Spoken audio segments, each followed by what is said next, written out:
Hormuz की लहरों ने सुपर पावर की कश्ती भंवर में फंसा दिया है। दुनिया के इकलौते चौधरी होने का गुमान पालने वाले अमेरिका की साख पर समंदर के खारे पानी का नमक जम चुका है। ईरान को घुटनों पर लाने का ख्वाब देखने वाले डोनाल्ड ट्रंप अब खुद बातचीत की गुहार लगा रहे हैं। ये डिप्लोमेसी नहीं, ये अमेरिका की वो छुपी हुई शिकस्त की तस्वीर है जो दुनिया को तो दिख रही है, लेकिन इजराइल अमेरिका को न दिख रहा है न देखने दे रहा है। जिस हुर्मुज़ की नाकेबंदी को ट्रंप ने अपना सबसे बड़ा हथियार बनाया था, उसे ईरान ने मजाक में उड़ा दिया। चीन सीना तान कर खड़ा है। रूस ने इजराइल को आग से न खेलने की धमकी डाली है। और तो और अमेरिका और इजराइल के अपने सगे साथी इटली और हंगरी ने भी बगावत का बिगुल फूंक दिया है। आज हम बेनकाब करेंगे इजराइल की वो खौफनाक साजिश जिसमें लेबनान के 3 टुकड़े करने का खूनी ब्लूप्रिंट तैयार किया गया है, और बताएंगे कि कैसे एक सुपर पावर अपनी ही बिछाई बिसात पर चारों खाने चित हो गया है। लेकिन पहले देखते हैं आज का वॉर 5। डोनाल्ड ट्रंप ने हुर्मुज़ को हमेशा के लिए खोलने का किया ऐलान। चीन के प्रेसिडेंट शी जिनपिंग ने से बातचीत के बाद लिया फैसला।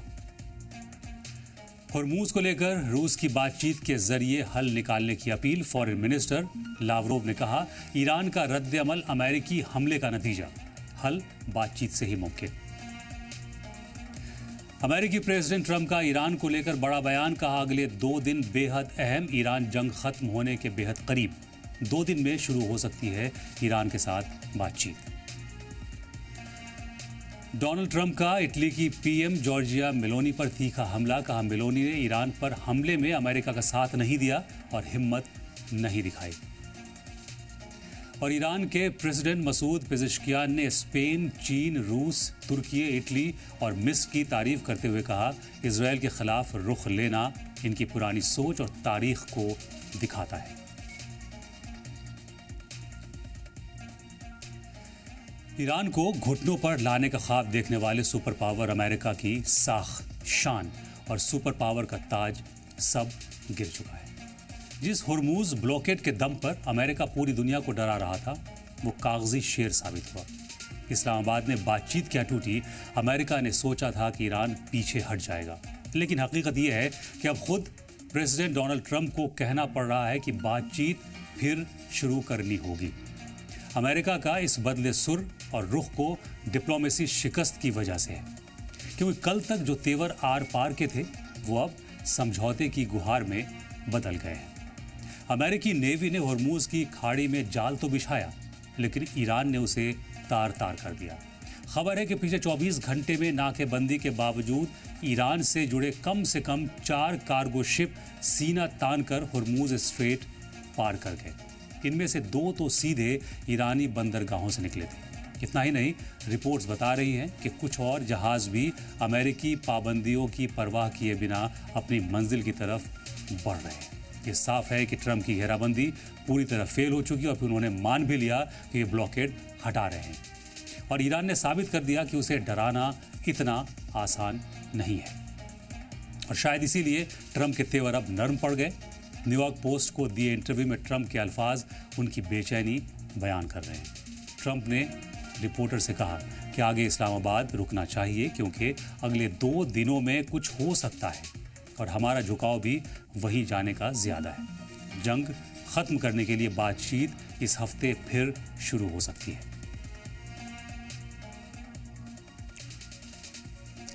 सिर्फ ट्रंप ही नहीं, वाइस प्रेसिडेंट जेडी वैंस के भी सुर बदल चुके हैं। वैंस स्मार्टली प्ले कर रहे हैं। जेडी वैंस कह रहे हैं कि ईरान का डेलीगेशन फिर बातचीत चाहता है, लेकिन सच तो ये है कि खुद वॉशिंगटन इस वक्त किसी भी तरह इज्जत बचाकर बाहर निकलने का रास्ता तलाश कर रहा है।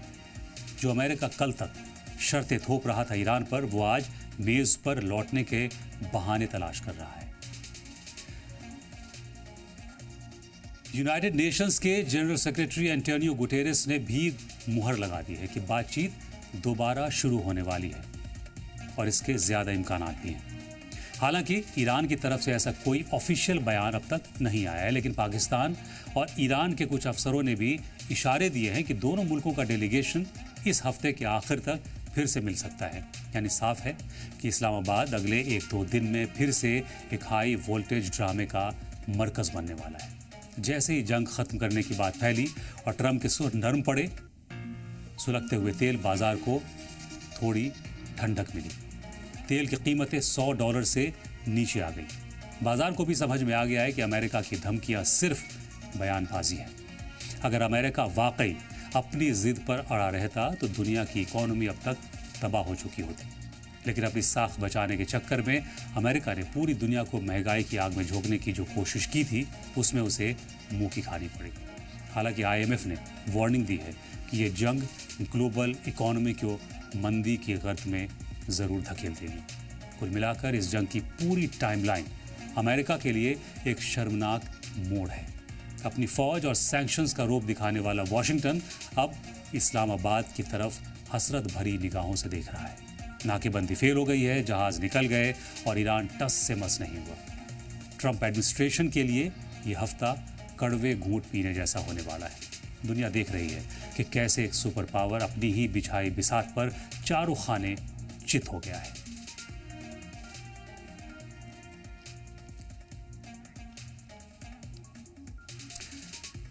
और इस वक्त की बड़ी खबर आपको बता दें कि आसिफ मुनीर ईरान पहुंचे हैं।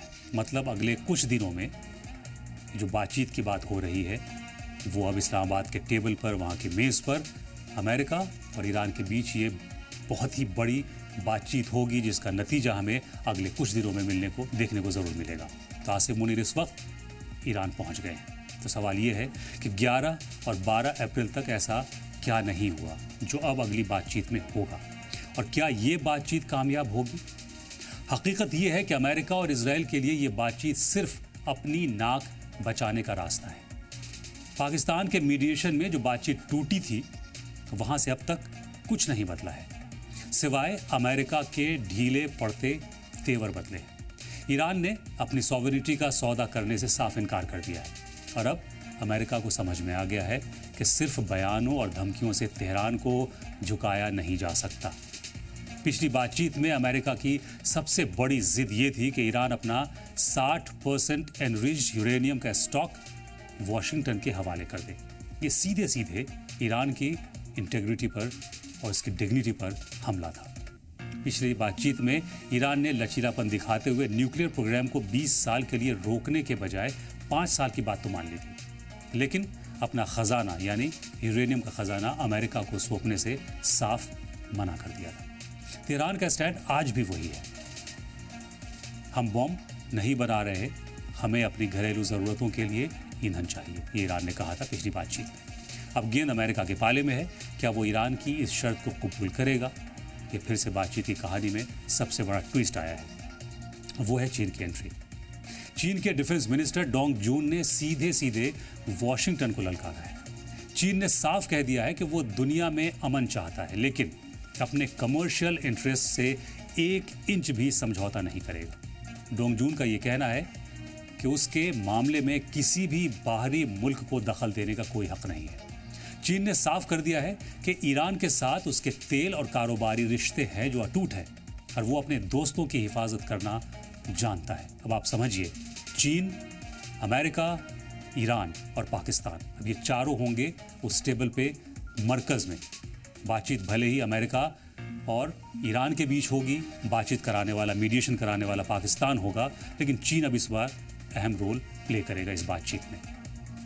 ट्रंप ने सोचा था कि हुरमुज की नाकेबंदी करके वो ईरान की गर्दन मरोड़ देंगे, लेकिन हुआ इसका ठीक उल्टा।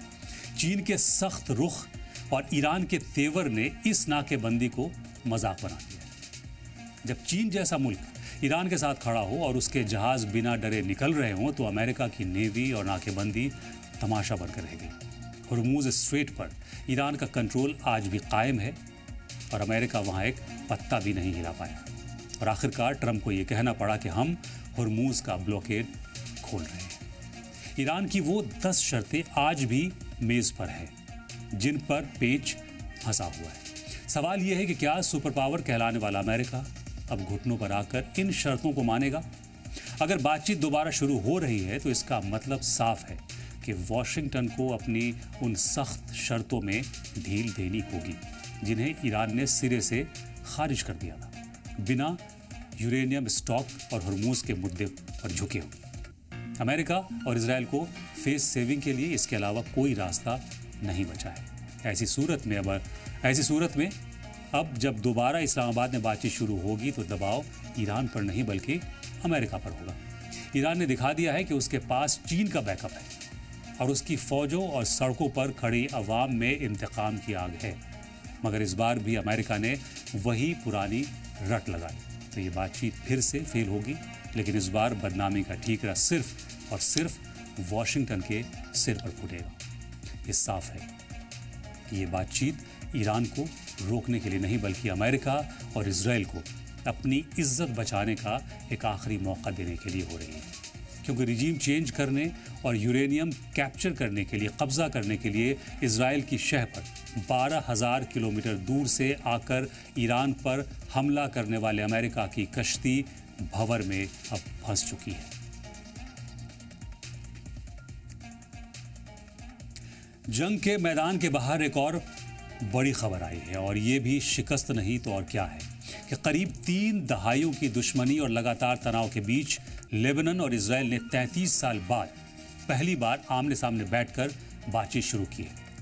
अमेरिका के मीडिएशन में वॉशिंगटन में हुई बैठक को रीजनल पॉलिटिक्स में एक बड़े डिप्लोमेटिक डेवलपमेंट के तौर पर देखा जा रहा है।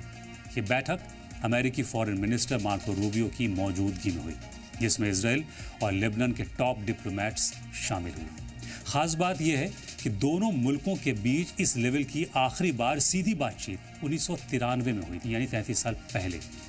ईरान और लेबनान के बीच लंबे वक्त से जंग जैसे हालात बने हुए हैं। पिछले कुछ बरसों में हिजबुल्लाह और इजराइल के बीच लड़ाई तेज हुई है, जिससे हालात और भी ज़्यादा संजीदा हो गए हैं। ऐसे में ये बातचीत बहुत अहम है। इस बातचीत में जहां लेबनान ने फौरन सीज फायर और इजरायली हमलों से पैदा हुए बहरान पर जोर दिया, तो वहीं इजराइल ने हिजबुल्लाह को हथियार रखने और सिक्योरिटी स्ट्रक्चर को मजबूत करने पर जोर दिया। इस बैठक को मील का पत्थर बताते हुए अमेरिका ने कहा कि ये सिर्फ शुरुआत है और आगे कई दौर की बातचीत होगी। अमेरिकी फॉरेन मिनिस्टर मार्को रूबियो ने कहा कि ये सिर्फ सीज फायर तक महदूद नहीं है।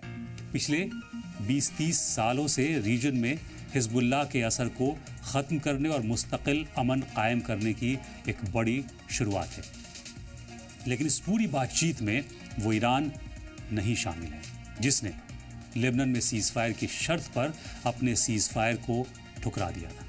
दरअसल इजराइल किसी भी कीमत पर लेबनान के साथ होने वाली इस बातचीत की मेज़ पर ईरान को नहीं देखना चाहता है।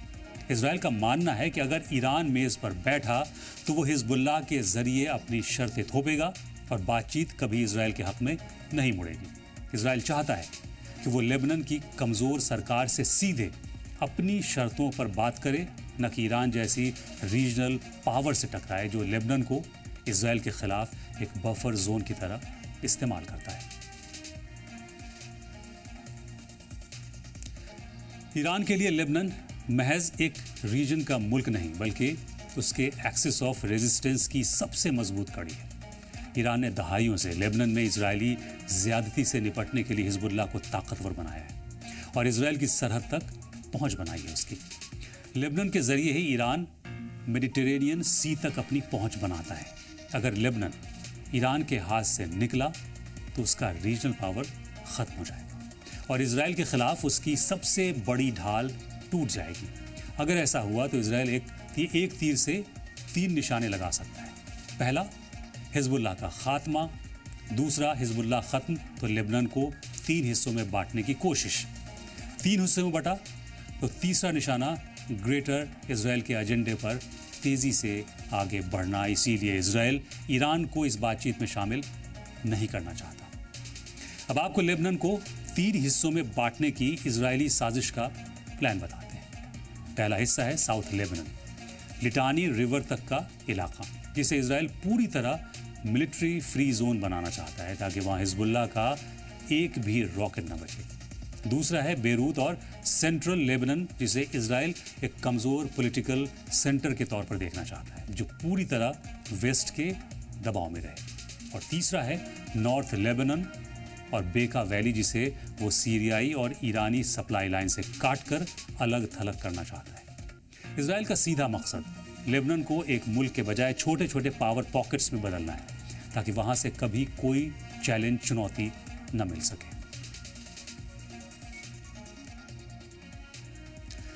लेबनान का डेमोग्राफिक ढांचा बहुत पेचीदा है और क्रिटिकल बैलेंस पर टिका है, जिसमें लगभग 32% शिया, 31% सुन्नी और 31% ईसाई आबादी रहती है। साउथ लेबनान शियाओं का गढ़ है, जहां हिजबुल्लाह की जड़ें सबसे ज़्यादा गहरी हैं। सेंट्रल लेबनान और बेरूत के इलाकों में ईसाई और सुन्नी मुसलमानों की आबादी है, जबकि बेका वैली में भी शिया सुन्नी बराबर की तादाद में रहते हैं।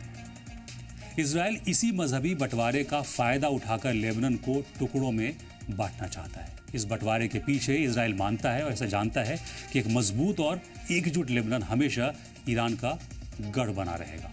अगर लेबनान को शिया, सुन्नी और ईसाई इलाकों की बुनियाद पर बांट दिया जाए तो ये कौमें अपनी आपसी लड़ाई में ही उलझी रहेंगी और इजराइल की तरफ आंख उठाने की हिम्मत नहीं करेंगी। इजराइल चाहता है कि लेबनान की सरहदों पर ऐसी कमज़ोर ताकतें बैठें जो इजराइल के साथ अच्छे रिश्ते बने रहें, जिससे इजराइल की उत्तरी सरहद हमेशा के लिए महफूज हो जाए और वक्त आने पर बिना किसी मज़ाहमत के ग्रेटर इजराइल के एजेंडे के तहत जितनी ज़मीन चाहे इजराइल हड़प ले। यही वजह है कि इजराइल इस पूरी बातचीत से ईरान को कोसों दूर रखना चाहता है। इजराइल को डर है कि अगर ईरान मेज़ पर बैठा तो वो लेबनान के इस बंटवारे को कभी हकीकत नहीं बनने देगा। ईरान के लिए लेबनान उसकी लाइफलाइन है और इजराइल चाहता है कि वो लेबनान की लाचारी का फ़ायदा उठाकर उसे ईरान के एक्सेस ऑफ रेजिस्टेंस से काट दे और बिना किसी जंग के लेबनान को अंदरूनी तौर पर इतना खोखला कर दे कि वो ईरान की ढाल बनने के बजाय ग्रेटर इजराइल के नक्शे की एक कड़ी बन जाए। और इसीलिए इस्लामाबाद में ये बातचीत नाकाम हुई, क्योंकि ईरान लेबनान में सीज़ फायर चाह रहा था। इजराइल ईरान से लेकर लेबनान तक नई साजिशों के जाल बुन रहा है, लेकिन उसके बरसों पुराने साथी साथ छोड़ रहे हैं। इस जंग ने यह तो साफ कर दिया है कि दुनिया अब दो हिस्सों में बंट गई है, दो फाड़ हो चुकी है। और इस वक्त की सबसे बड़ी खबर यूरोप से आ रही है, जहां इटली की पीएम जॉर्जिया मेलोनी ने इजराइल को ऐसा तगड़ा झटका दिया जिसके बारे में किसी ने सोचा भी नहीं था। मेलोनी ने साफ लफ्ज़ों में ऐलान कर दिया है कि इटली इजराइल के साथ अपने तमाम डिफेंस समझौते फौरन सस्पेंड कर रहा है। इटली का कहना है कि अब पानी सर से ऊपर उठ चुका है और इजराइल को हर मोर्चे पर अपनी जंग रोकनी ही पड़ेगी। इटली के इस फैसले से नेटो देशों के बीच भी खलबली मच गई है, क्योंकि अब यूरोप का एक बड़ा खिलाड़ी खुलकर इजराइल के खिलाफ खड़ा हो गया है और उसकी हथियारों की सप्लाई लाइन काटने की तैयारी में है। इतना ही नहीं, मेलोनी ने अमेरिका के हुर्मुज पर नाकेबंदी की तरफ इशारा करते हुए कहा कि हुर्मुज स्ट्रेट को फिर से खोलने के लिए अब दुनिया को हर मुमकिन कोशिश करनी चाहिए, क्योंकि इस समुद्री रास्ते की नाकेबंदी ने पूरी दुनिया का दम घोट दिया है। मेलोनी के इस स्टैंड ने वॉशिंगटन में बैठे डोनाल्ड ट्रंप को आग बबूला कर दिया। ट्रंप ने एक इंटरव्यू में अपनी भड़ास निकालते हुए कहा कि वो मेलोनी के इस फैसले से हैरान है। उन्होंने कहा कि मैं सोचता था कि मेलोनी एक बहादुर लीडर है। ट्रंप ने यहाँ तक कह दिया कि मेलोनी को इस बात की परवाह ही नहीं है कि ईरान के पास न्यूक्लियर हथियार होंगे या नहीं, और अगर ऐसा हुआ तो ईरान 2 मिनट के अंदर इटली को तबाह कर सकता है। लेकिन इस बयान के बाद ट्रंप ने हुर्मुज का ब्लॉकेड ख़त्म कर दिया, पीछे हट गए, क्योंकि अब यूरोप की फिज़ा ट्रंप के हक़ में नहीं है। नेटो के अंदर मची इस बेचैनी के बीच ये भी साफ हो गया है कि हुर्मुज की नाकेबंदी के अमेरिकी ऑपरेशन में यूरोप के कई बड़े देश शामिल होने से साफ मुकर गए थे। इटली के साथ साथ ब्रिटेन, स्पेन और नॉर्वे जैसे मुल्कों ने भी इस अमेरिकी मिशन का हिस्सा बनने से साफ इनकार कर दिया था। इन मुल्कों का मानना था कि अमेरिका की जिद पूरी दुनिया को तीसरी वर्ल्ड वॉर की तरफ ले जा रही है और वो अपनी फौजों को इस आग में झोंकना नहीं चाहते। अमेरिका के लिए ये बहुत बड़ी डिप्लोमेटिक शिकस्त है, क्योंकि उसके अपने पुराने साथी ही अब उसको आंखें दिखा रहे हैं और अमेरिका और इजराइल इस जंग में अकेले पड़ते दिखाई दे रहे हैं। उधर रूस ने भी इसराइल को दो टूक वार्निंग दे दी है कि वो आग से खेल रहा है। रूस का कहना है कि इसराइल की जिद और ईरान पर उसके हमले पूरे मिडल ईस्ट को राख कर देंगे और रूस अब चुपचाप तमाशा नहीं देखेगा। रूस की इस वार्निंग के बाद इसराइल के खेमे में भी हड़कंप है, क्योंकि अब ईरान और रूस की जुगलबंदी खुलकर सामने आ रही है। रूस ने साफ कर दिया है कि अगर इसराइल ने अपनी हदें पार की तो फिर इसका अंजाम बहुत खतरनाक होगा। इधर इसराइल को भी समझ में आ रहा है कि अब सिर्फ अमेरिका के भरोसे जंग जीतना मुमकिन नहीं है, क्योंकि दुनिया का मूड बदल चुका है। इसी बीच हंगरी से भी अमेरिका के लिए एक बहुत बुरी खबर आई है, जहां 16 साल के लंबे इंतजार के बाद सत्ता का तख्ता पलट हो गया है। हंगरी के नए प्रेसिडेंट पीटर मैग्यार ने कुर्सी संभालते ही अमेरिका को आईना दिखाते हुए कहा कि अब हंगरी अमेरिका की कठपुतली बनकर नहीं रहेगा। नए प्रेसिडेंट ने साफ कहा कि अमेरिका की जंग वाली पॉलिसी यूरोप के लिए जहर है और हंगरी अब अपनी फॉरेन पॉलिसी खुद तय करेगा। उन्होंने साफ कर दिया कि वो अपनी जमीन का इस्तेमाल किसी भी अमेरिकी जंग के लिए नहीं होने देंगे। ये अमेरिका के लिए यूरोप में एक और बड़ा झटका है, क्योंकि उसका एक और वफादार साथी अब बागी हो चुका है। अब तक हंगरी की फॉरेन पॉलिसी अमेरिका के इशारों पर तय होती थी। अब इस जंग की कहानी उस मोड़ पर है जहां अमेरिका और इजराइल पूरी दुनिया में अलग थलग पड़ते जा रहे हैं। अभी तक तो नेटो मुल्क अमेरिका से ही अपना दामन छुड़ा रहे थे, लेकिन इजराइल के खिलाफ कोई मुल्क बोलने की हिम्मत नहीं कर रहा था। लेकिन अब इटली इजराइल को आंखें दिखा रहा है। रूस आग से खेलने पर धमकी दे रहा है। ब्रिटेन, फ्रांस, स्पेन और नॉर्वे जैसे मुल्क जंग को तबाही बता रहे हैं, यानी जंग में हुर्मुज़ की धारा अब उल्टी बहने लगी है। अमेरिका के साथ साथ इजराइल की दूसरे मुल्कों में दखल देने की साजिश अब बेनकाब हो चुकी है और ये सुपर पावर की शिकस्त की कहानी है। तो साफ है कि जंग की धारा अब उल्टी बहने लगी है। इजराइल की शह पर 12,000 किलोमीटर दूर से आकर दादागिरी दिखाने वाला अमेरिका ऐसा फंसा है कि उसे निकलने का रास्ता नहीं सूझ रहा है। कल तक जो वॉशिंगटन शर्तें थोपता था, आज वो पाकिस्तान की मेज़ पर इज्जत बचाने की दरख्वास्त कर रहा है और मुनीर को ईरान भी भेज दिया है। मिलोनी के झटके और हंगरी में हुए तख्ता पलट ने ये साबित कर दिया है कि अब दुनिया अमेरिका की कठपुतली बनने को तैयार नहीं है। लेबनान को बांटने का इजरायली ख्वाब या ईरान का यूरेनियम कैप्चर करने की ट्रंप की जिद, चीन और रूस की जुगलबंदी ने इन तमाम साजिशों को उजागर कर दिया है। इजराइल और अमेरिका आज दुनिया में बिल्कुल अकेले पड़ चुके हैं और तारीख गवाह है कि जब तकब्बुर यानी घमंड हद से आगे बढ़ जाता है तो फिर ज़वाल की शुरुआत ऐसी ही होती है। हुर्मुज़ की ये शिकस्त अमेरिका के लिए महज एक सबक नहीं है, बल्कि उसके ज़वाल का पहला चैप्टर है और बहुत सारे चैप्टर अभी दुनिया को देखने भी हैं। बहरहाल आप अपना और अपनों का ख्याल रखें एंड थैंक्स फॉर वॉचिंग।